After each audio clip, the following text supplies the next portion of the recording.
YouTube channel PS education institute में अगर आप हमारी वीडियो को पहली बार देख रहे हो तो वीडियो को लाइक कर देना और चैनल को सब्सक्राइब कर देना। तो जो आज का जो टॉपिक्स है वो बहुत इंपॉर्टेंट रहने वाला है, क्योंकि हम प्रैक्टिस सेट लेकर के आए हैं।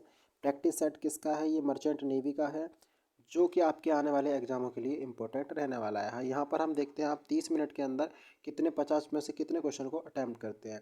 इस साथ के साथ ही हम आपको बताते हैं मर्चेंट नेवी आपके लिए एक बहुत अच्छी अपॉर्चुनिटी है। 10th क्लास से ही आप अपने आप को करियर में फोकस कर सकते हैं और आगे बढ़ सकते हैं। तो चलते हैं सबसे पहले टाइम बिना गवाए कि पहला क्वेश्चन क्या कहता है। पहला क्वेश्चन है हमारा कि भारत में सबसे अधिक समय तक प्रधानमंत्री पद पर रहने वाले व्यक्ति कौन थे? ऐसे कौन से व्यक्ति थे जो प्रधानमंत्री पद पर यानी PM प्राइम मिनिस्टर बन के रहे? तो हम आपको इसमें अगर प्रेजेंट की बात करें तो नरेंद्र मोदी आता है। अगर ओल्डेस्ट में हम बात करें तो वो होते हैं हमारे जवाहरलाल नेहरू। तो इसका आपका बी ऑप्शन बिल्कुल करेक्ट होगा।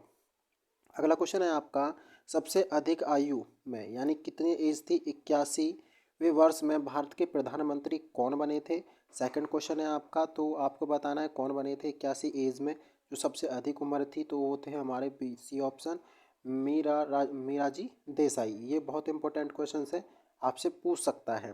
तो आपका अगला क्वेश्चन है, भारत में सबसे तेज चलने वाला कंप्यूटर कौन सा है? भारत में चलने वाला सबसे तेज कंप्यूटर आपको बताना है कौन सा है। तो ये आपका परम कंप्यूटर है। आगे आपकी तरफ चलते हैं। अगला क्वेश्चन है हमारा, कमांडर रैंक के समतुल्य वायुसेना में कौन सा पद होता है? ये भी आपको छाप के रखना है, बहुत इंपॉर्टेंट क्वेश्चन है। तो आपको बताना है कि जो हमारे कमांडर रैंक्स होती है वो उसके वायुसेना की किस तुलना में समान होती है। तो हम आपको इसका आंसर बता दें, वो होता है हमारा बिग विंग कमांडर, यानी कि जो पायलट उड़ाते हैं। आगे की तरफ चलते हैं। अगला क्वेश्चन क्या है हमारा, तो आगे जो हमारा क्वेश्चन है 5 क्वेश्चन में हमें पूछा गया है कि प्रसिद्ध दांडी मार्च कहाँ से प्रारंभ किया गया? तो इसको मैं आपको बता दूं, इसका आंसर होगा अहमदाबाद। अगला क्वेश्चन है हमारा, दो निकटतम देशांतरों के मध्य सर्वाधिक अंतर कहाँ पाया जाता है? ये भी इंपॉर्टेंट क्वेश्चन है, क्योंकि आपसे पूछा गया है कि दो देशांतर यानी निकट है और देशांतर हैं, उन दोनों के बीच में अंतराल जो अंतर है वो कहाँ पाया जाता है? तो मैं आपको बता दूं, वो विषुवत रेखा पर पाया जाता है। आपसे अगला क्वेश्चन पूछा गया है, बहुत इंपॉर्टेंट क्वेश्चन है, जो अर्थशास्त्र के रचयिता किसे माना जाता है या कौन है? तो आपको इसको छाप देना है कि कौन है अर्थशास्त्र के रचयिता। वो है हमारे चाणक्य। अगला क्वेश्चन क्या है आपका, है कि पृथ्वी सूर्य के नज़दीक सबसे जो नज़दीक होती है वो किस समय होती है?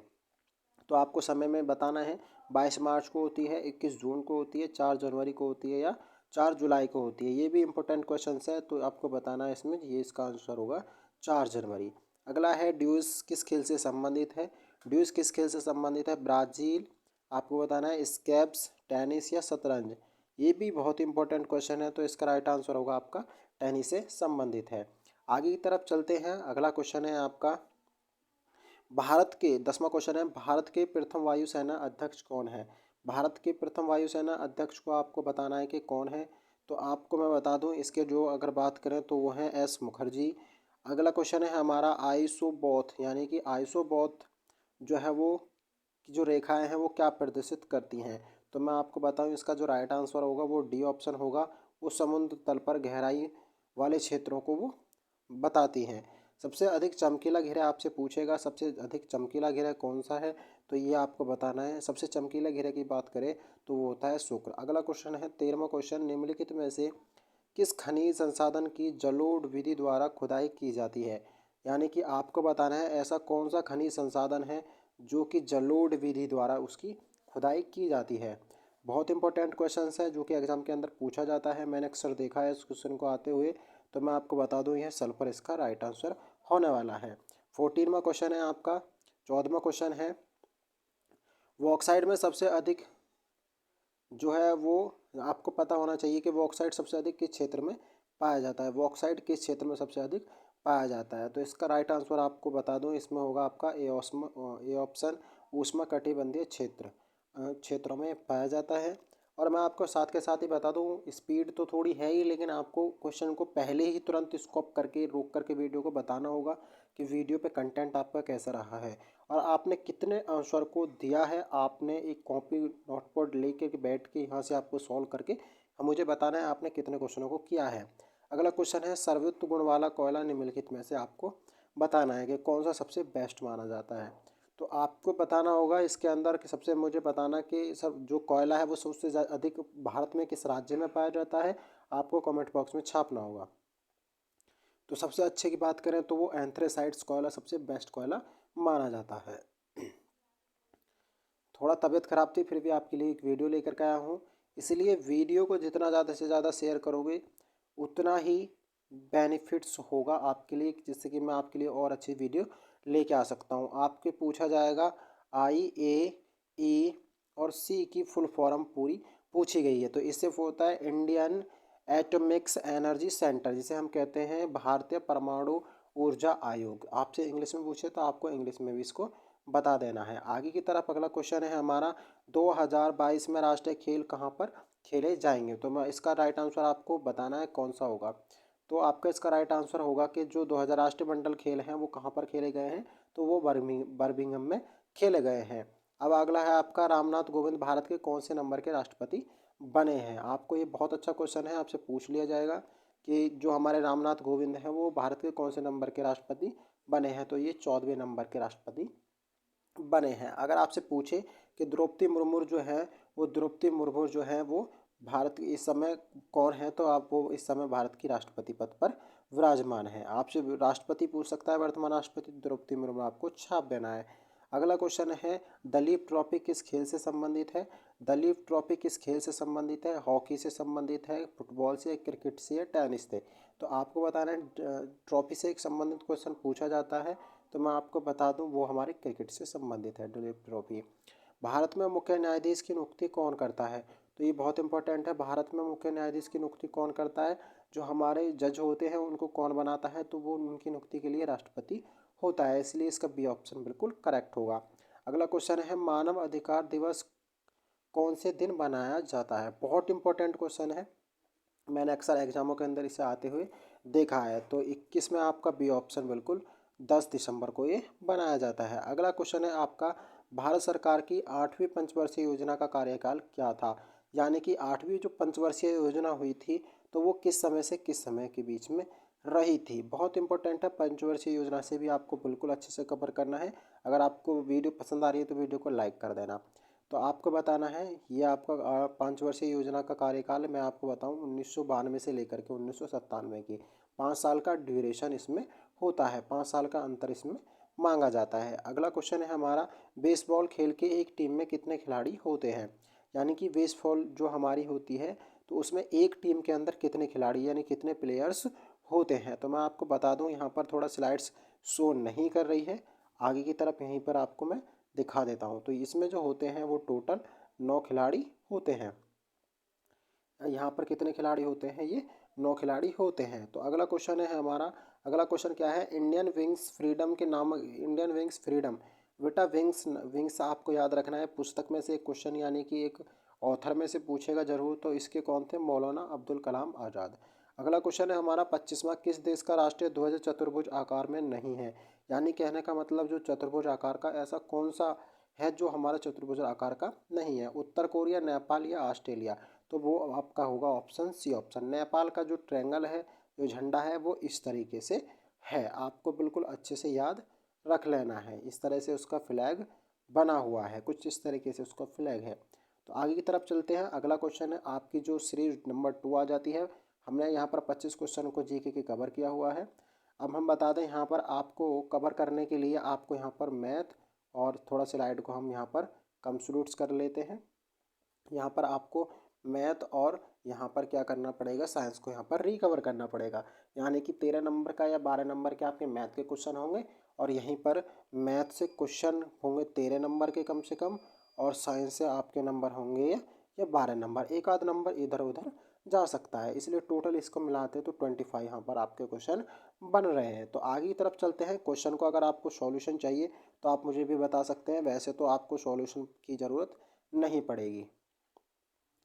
मैं आपको बता दूं इसमें थोड़ा सा, तो ये आपका पहला ही क्वेश्चन है। आपका पहला क्वेश्चन क्या है, पहला क्वेश्चन में आपसे पूछा जा रहा है कि 3a अनुपात 7 अनुपात जो 14 है, तो हमें a का मान यहाँ से निकालना होगा। तो मैं आपको बता दूं इसकी मल्टीप्लाई, तो आपको इसके साथ करनी है, इसकी मल्टीप्लाई आपको इसके साथ करनी है, तो इसकी वैल्यू अपना आप निकल के आ जाएगी।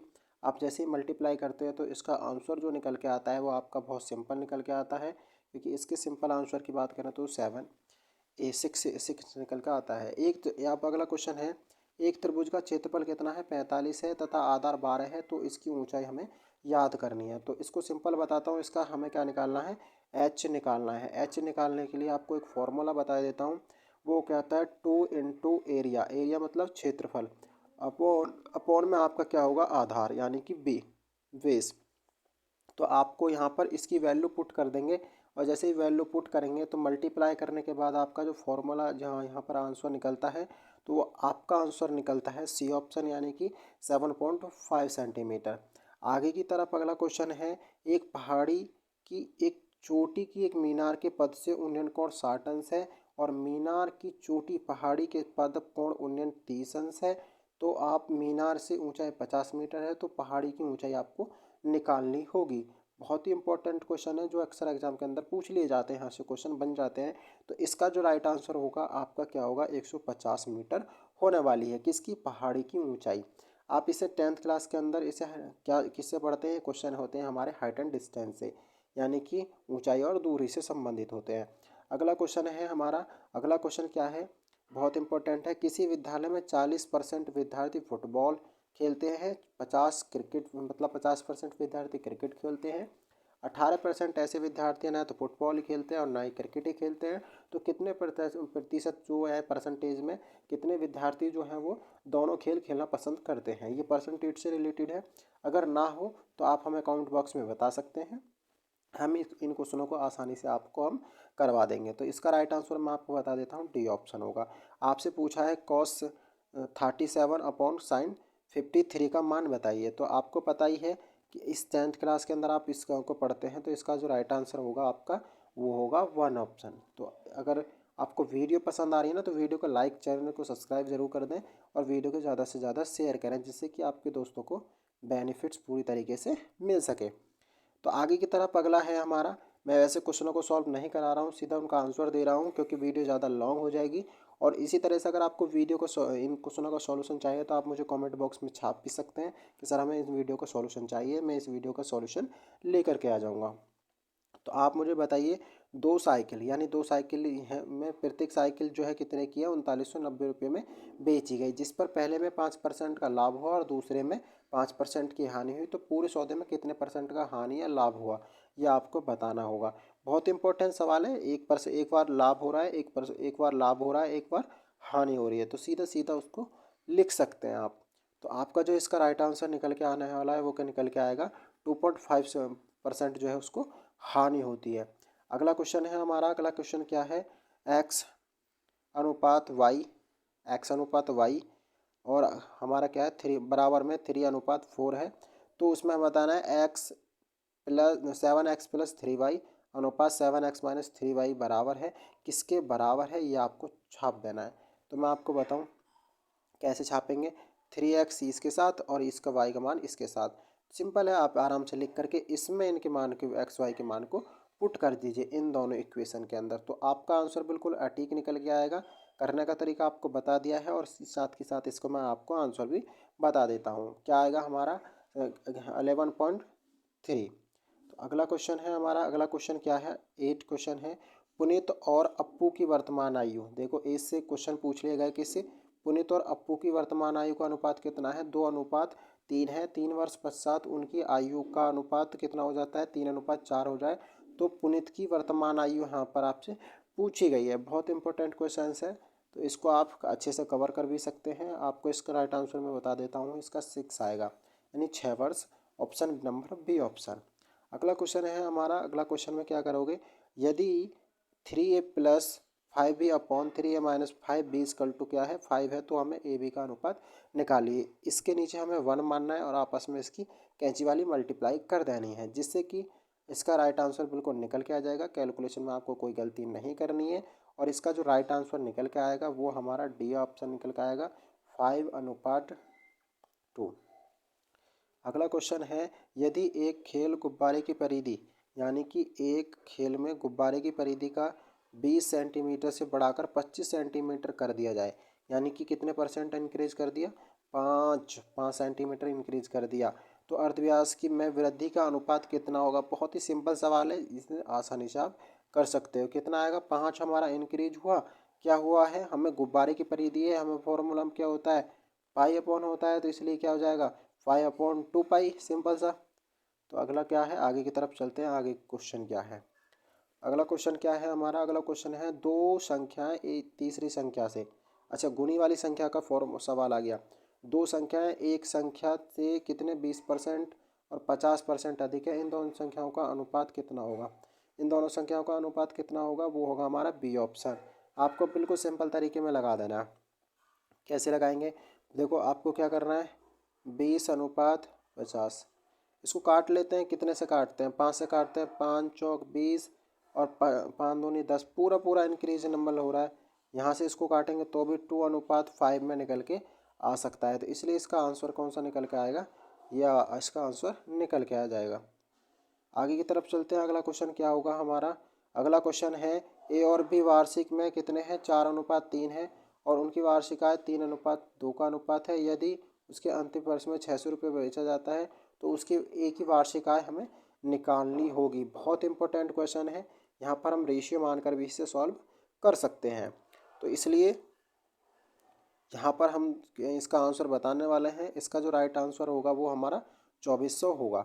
अगला क्वेश्चन है हमारा a/b, उसके ऊपर है x-1 घात के रूप में, इक्वल टू b/a, पूरा इक्वल टू है बटे में करके उसके ऊपर घात है x-3, तो x का मान कितना होगा, किसका, x का मान कितना होगा। तो x के मान की बात करें तो जैसे ही ये आपका, जब आप b/a को लिखोगे कन्वर्ट करके, ये होता है आपका x-3, तो जब आप a/b लिखोगे इसको बदलने के बाद, तो ये क्या हो जाएगा आपका, मैं थोड़ा सा इसको समझा देता हूँ। जैसे ही आप इसे चेंज करने की कोशिश करोगे, इसे चेंज करने की कोशिश करोगे, a/b लिखोगे, तो क्या हो जाएगा, ये हमारा 3 यहाँ पर हो जाएगा। तो ये आपस में एक जैसी फेस आधार इनका हो जाएगा, तो आपस में इनकी इक्वेशन बिल्कुल इजी फॉर्म में हो जाएगी। तो इजी फॉर्म में जब इनकी इक्वेशन हो जाएगी, तो सबसे पहले क्या करेंगे, यहाँ पर हम इनको सॉल्व कर देता हूँ इस सवाल को, जिससे आपको समझ में पूरी तरीके से आ जाए। इस सवाल को सॉल्व करने के लिए सबसे पहले क्या करेंगे हम, x-1 और इक्वल टू क्या हो जाएगा 3 - x, ये दोनों एक जैसे हो जाएंगे क्योंकि 2x है, माइनस इधर है तो इधर आएगा, ये 4 हो जाएगा। इसको 2 से 2 काटेंगे तो x इक्वल टू हमारा 2 निकल के आ जाएगा। ये भी बहुत इंपॉर्टेंट रह जाएगा। तो इसका जो राइट आंसर है वो क्या निकल के आएगा हमारे पास, 2 इसका राइट आंसर निकल के आ जाएगा। अब हम आ गए हैं साइंस के पोर्शन पर, जो कि बहुत इंपॉर्टेंट रहने वाले हैं आप सभी के लिए। अक्सर एग्जाम के अंदर यहाँ से बहुत question 10th classes basis question है, बहुत इंपॉर्टेंट क्वेश्चन है जो अक्सर पूछ लेता है एग्जाम। तो पहला ही क्वेश्चन हमारे पास क्या आ जाता है, पहला ही क्वेश्चन हमारे पास आ जाता है, ध्वनि एवं प्रकाश में किसका वेग अधिक होता है। यानी कि जो हमारा साउंड होता है, हमारी लाइटिंग सिस्टम होती है, दोनों में से किसका वेग अधिक होता है। बहुत इंपॉर्टेंट क्वेश्चन है। तो वेग की बात करें तो वेग किसका होता है अधिक, प्रकाश का वेग होता है। आगे की तरफ चलें, अगला हमारा क्वेश्चन है आवेश का मात्रक पूछेगा आपसे, कोई भी मात्रक पूछ सकता है कि एक मात्रक बताइए। तो ये किसका मात्रक होता है, वो कूलाम का। एम्पियर किसका मात्रक होता है, ये धारा का मात्रक होता है। आपको ये पता होना चाहिए, इंपॉर्टेंट क्वेश्चन है। अगला क्वेश्चन है हमारा, अगला ट्रांसफार्मर का प्रयोग किस धारा में होता है, केवल दृष्टि धारा में, डायरेक्ट करंट में होता है, या केवल प्रत्यावर्ती धारा जिसे अल्टरनेटिव कहते हैं, या केवल दोनों के लिए किया जाता है। तो मैं आपको बता दूं, जो ट्रांसफार्मर का जो यूज है वो केवल प्रत्यावर्ती धारा कहते हैं। प्रत्यावर्ती धारा को एसी भी कहते हैं, जिसे कहते हैं वो अल्टरनेटिव करंट। अगला क्वेश्चन है सबसे अधिक उपग्रह किस ग्रह से संबंधित है। तो आपको बताना है सबसे अधिक जो उपग्रह हैं वो किस ग्रह के उपग्रह जो है किस ग्रह के पास में है। तो आपका ऑप्शन नंबर हो जाएगा सी, बृहस्पति के पास में सबसे अधिक उपग्रह माने जाते हैं। आगे की तरफ हम थोड़ा स्लाइड को कम जूम कर लेते हैं, जिससे आपको क्लियरली और अच्छे से कवर किया जा सके। तो थोड़ा चलते हैं, इसमें क्या है, इसमें हमें बताया जाता है कि जब पानी में खड़ी नाव से ज़मीन पर उतरते हैं, है ना, क्या होता है, जो पानी में नाव खड़ी है तो उतरते समय वो जो नाव है ज़मीन पर उतरते हैं तो नाव क्या करती है, ये नाव आगे की ओर झुक जाती है, नाव पीछे की ओर खिंच जाती है। तो आपको इसका आंसर अच्छे से पता है, ये प्रैक्टिकल भी आप लोग कर चुके हैं। तो नाव जो है वो पीछे की ओर झुक जाती है। और ये न्यूटन का कौन सा नियम होता है, यह न्यूटन के तीसरे नियम को दर्शाता है। ये इंपॉर्टेंट रहने वाला है क्योंकि एग्जाम के अंदर यहाँ से क्वेश्चन बार बार पूछ लिया गया है। आगे की तरफ चलते हैं। अगला क्वेश्चन क्या है, अगला क्वेश्चन है चालक तार की, जो हमारा चालक तार की लंबाई बढ़ने पर तार का प्रतिरोध कैसा होता है। जो अगर हम जो तार है हमारे पास, वो कोई वायर है, और मुझे बताइए जो कोई वायर है और वायर के अंदर उसकी जो लंबाई उसे बढ़ा देंगे, यहाँ से और बढ़ा दी, तो एम्पियर जो है वो जो उसकी जो तार का जो प्रतिरोध है, यानी उस पर जो आर बल कार्य कर रहा है, तो वो बढ़ेगा या घटेगा, आपको बताना है। बिल्कुल ऑप्शन बिल्कुल सही बात है, सीधी सी बात है, वो बढ़ेगा ही। अगला क्वेश्चन है हमारा, अगला क्वेश्चन हमारे पास क्या है, थोड़ा स्लाइड को जूम कर लेते हैं। विटामिन ए की कमी से होने वाला कौन सा रोग है। आपको विटामिन से होने वाले रोगों के बारे में पता होना चाहिए। विटामिन ए की कमी से होने वाला कौन सा रोग है, आपको बिल्कुल एक एक आपको पता है। वेरी वेरी किससे संबंधित है, ये बी से संबंधित है, स्कबरी किससे संबंधित है, सी से संबंधित है, रतौंधी किससे संबंधित है, ए से संबंधित है, और रिकेटस किससे संबंधित है, ये रतौंधी रिकेटर डी से संबंधित है।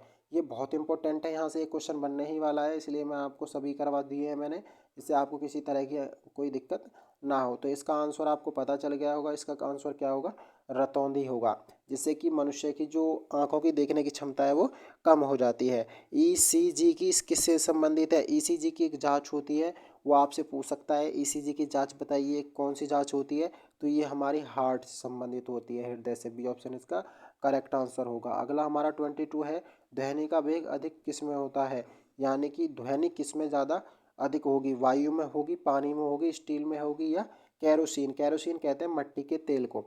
आपको आंसर बताना है किस में सबसे अधिक होती है ध्वनि।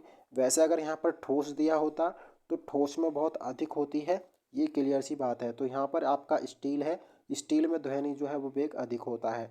आगे की तरफ करते हैं। अगला क्वेश्चन क्या है हमारा, आगे की तरफ बहुत ही इंपॉर्टेंट क्वेश्चन है हमारा, भूकंप के समय कौन सी तरंग दैर्घ्य निकलती हैं। यहाँ पर आपको बताना है कि भूकंप के समय कौन से, भूकंप के समय जो है कौन सी जो तरंग दैर्घ्य हैं वो उत्पन्न होती हैं।